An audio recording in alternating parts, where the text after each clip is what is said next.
오늘 저에게 주신 하나님의 말씀은 구약성경 잠언서 23장 19절부터 21절까지 말씀입니다. 다 찾으셨으면 저희 함께 봉독하겠습니다. 내 아들아, 너는 듣고 지혜를 얻어 내 마음을 바른 길로 인도할지니라. 술을 즐겨하는 자들과 고기를 탐하는 자들과도 더불어 사귀지 말라. 술 취하고 음식을 탐하는 자는 가난하여질 것이요 잠자기를 즐겨하긴 자는 헤어진 옷을 입을 것임이니라. 아멘. 기도하겠습니다. 하나님 아버지, 지난밤도 저희를 은혜 가운데 붙잡아 주시고 오늘도 아버지 하나님 이 새벽을 주님께 나와 시작할 수 있는 은혜 주신 것 감사드립니다. 언제나 저희들이 주의 말씀으로 깨어 있게 하여 주시옵시고 이 마지막 때에 저희들이 다시 오실 주님을 바라보며 살아가는 복된 성도들 될 수 있도록 인도하여 주시옵소서.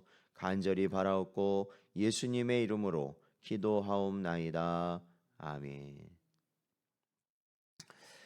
오늘은 쾌락의 끝에서 돌이키라라는 제목으로 하나님 말씀 증거합니다. 오늘 본문 19절 말씀을 보면 이 바른 길이 등장합니다. 근데 이 바른 길이라는 건 17절, 18절 그리고 20절 이후의 전후 문맥을 보면 바르고 곧은 길을 의미한다고 볼 수 있습니다. 그렇다면은 이러한 바른 길, 즉 정도를 걷는다는 것은 이 구체적으로 어떠한 삶을 사는 것이 정도를 걷는 길인가를 우리가 볼 수 있는데, 그것은 이어지는 20절과 21절에서 이 정도를 걷는 사람과는 정반대되는 부류의 사람들이 소개되어 있으므로 우리가 이 정도를 걷는다는 게 어떠한 것인지를 살펴볼 수 있는 것이죠.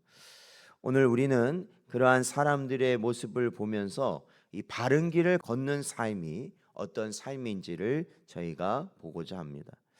20절, 21절에서는 정도를 걷는 사람과는 반대되는 두 가지 대표적인 부류의 사람들이 등장하고 있습니다. 먼저는 이 술을 즐기고 고기를 탐하는 사람이 있고, 또 하나는 잠자기를 좋아하는 사람이 바로 그들입니다. 결론적으로 솔로몬은 이러한 자들을 소개하면서 이러한 자들과는 성도가 어울려서는 안 된다라는 것을 교훈합니다. 아울러 이러한 자들의 결국은 가난함과 빈핍함일 뿐이라고 말하고 있습니다. 사실 술과 고기는 음식이고 이 잠자는 것 또한 이 인간이라면 이 정상적인 생리 현상이죠. 그러니까 먹는 것도 당연히 필요하고, 그리고 잠자는 것도 당연히 우리 사람에게는 필요하다는 것입니다. 그런데 여기서 솔로몬이 말하는 사람들은 단지 우리가 이 정상적인 수준에서 먹고 아니면 잠을 자고 하는 그러한 수준에 있는 사람이 아니라 무절제하고 방탕하여 이 먹는 것, 이 취하는 것, 잠자는 것을 어떤 인생의 낙으로 여기고 사는 자들을 의미하는 것이죠. 그런 자들은 이 피해야 한다라는 것입니다. 이러한 자들에 대해 성경은 거듭 엄중한 어조로 경고하고 있는데, 이는 이 다음과 같은 이유라고 우리가 생각해 볼 수 있습니다. 무엇보다도 먼저 우리 인간이 어떠한 존재인가, 어떠한 목적에 의해서 하나님께서 창조하셨는가라는 것을 살펴볼 때 그 이유를 알 수 있습니다. 그것은 이 하나님께서 창조하신 것들을 다스리며 이러한 봉사와 섬김을 통해서 하나님을 기쁘시게 하는 삶을 사는 것이 우리 인생들의 본연의 삶의 목적이라는 것입니다. 그러니까 주께서 우리에게 맡기신 일을 잘 감당함으로 하나님을 기쁘시게 하는 것, 그리고 우리가 그러한 일을 잘 감당할 때 사실은 우리 자신에게도 본질적인 기쁨을 거기서 찾게 되기 때문이다라는 겁니다. 게다가 타락 이후에는 땅이 가시와 엉겅퀴를 내는 이 굉장히 이 척박한 환경으로 변했기 때문에 이마에 땀을 흘려야 겨우 먹고 살 수 있는 그러한 상황이 되어 버렸다라는 것이죠. 이러한 상황에서 방탕하고 무절제하며 게으르게 살게 된다면 하나님의 영광은 고사하고 자신의 생명마저도 부지할 수 없게 된다라는 겁니다. 그렇기에 이러한 자들은 20절과 21절에 경고한 대로 가난과 궁핍의 나락으로 떨어질 수밖에 없는 것입니다. 또한 우리 인생은 언제 죽음이 닥칠지 알 수 없을 뿐 아니라 심판자이신 그리스도께서 언제 도적처럼 임하실는지 모르는 이 종말론적 시대에 우리가 살고 있다는 것을 또한 우리는 인식해야 됩니다. 누가복음 21장 34절 말씀을 보면 너희는 스스로 조심하라. 그렇지 않으면 방탕함과 술 취함과 생활의 염려로 마음이 둔하여지고 뜻밖의 그 날이 덫과 같이 너희에게 임하리라 말씀합니다. 덫과 같이 임할 것이다.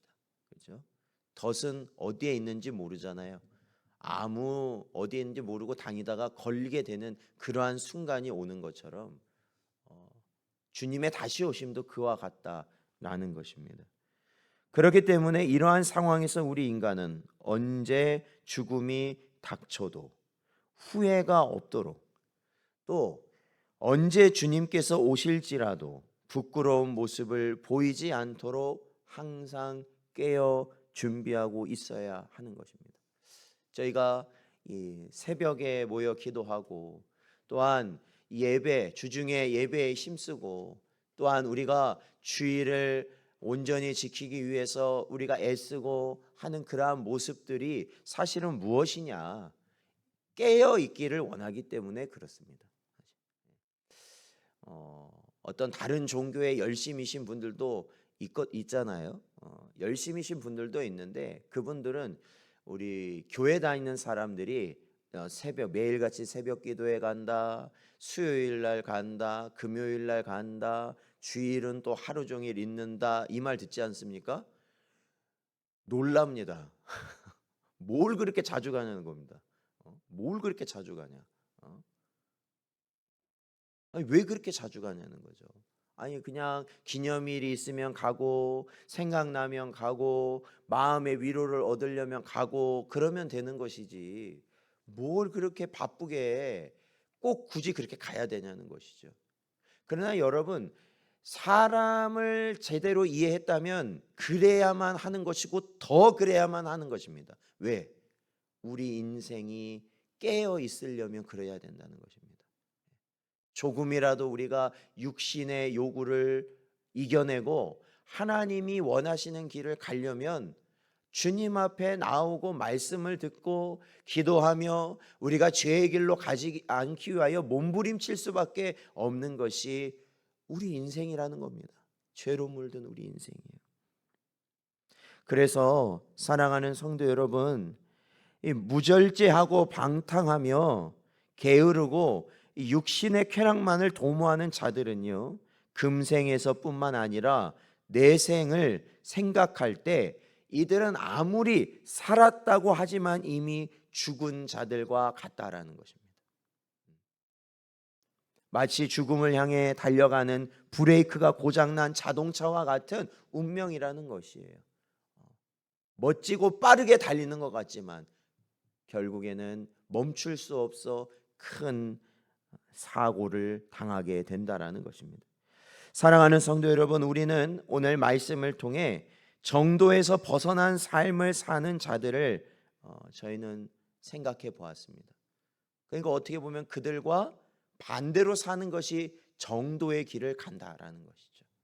사랑하는 성도 여러분, 그러기에 그러한 자들의 결국은 가난과 빈핍함이며 영적인 공궁에 이르게 되는 것일 뿐임을 우리는 분명히 깨닫고 오늘 우리에게 주신 이 말씀을 통해 지혜란 어떤 특별한 것이 아니라 먼저 우리 자신의 정욕을 제어하여 절제하며 깨어 힘써 하나님을 찾는 인생, 하나님의 나라를 이루며 그 나라만을 소망하는 인생이 되어야 한다라는 것입니다. 남은 인생 동안 육신을 쫓아 먹고 즐기며 잠자는 대신 성령을 쫓아 절제하며 세월을 아껴 받은 사명을 위해 최선을 다함으로써 언젠가 다시 오실 주님으로부터 충성된 종이라 칭찬받는 복되고 아름다운 성도 여러분 되시기를 주의 이름으로 축원드립니다.